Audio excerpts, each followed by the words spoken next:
হত্যা করতে দেওয়া হবে না ইনশাআল্লাহ।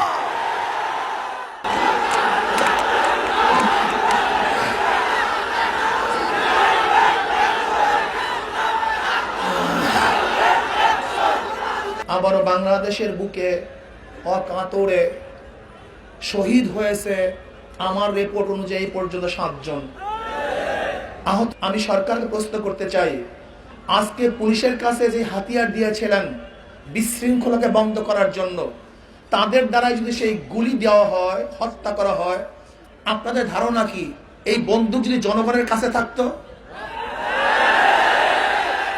এই গুলিটা যদি জনগণের কাছে থাকতো, দিয়ে দাও জনগণের কাছে গুলি, এরপরে মাঠে আসেন।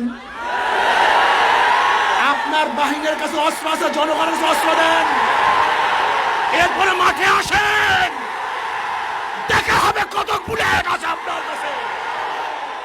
দেন অস্ত্র জনগণের কাছে, আসল লড়াই করবো, মাঠে লড়াই করবো, যুদ্ধ করবো, মাঠে যুদ্ধ করবো, আন্দোলন করবো, সংগ্রাম করবো, রাস্তায় আন্দোলন করবো, সংগ্রাম করবো।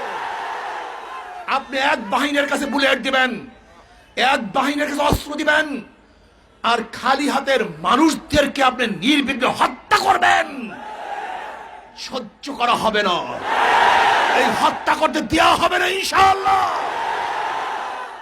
কাজে জনগণ, তোমাদের ঐক্য হতে হবে, তোমাদের নিজেদের জীবনের মায়া তোমাদের নিজেদেরকে করতে হবে, তোমাদের আত্মরক্ষার ব্যবস্থা নিজেদেরকে করতে হবে। এই মাটিকে রক্ষা করার জন্য তোমাদের যা পার করতে হবে।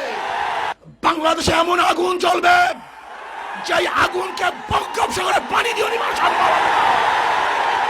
এমন আগুন জ্বলবে ইনশাআল্লাহ।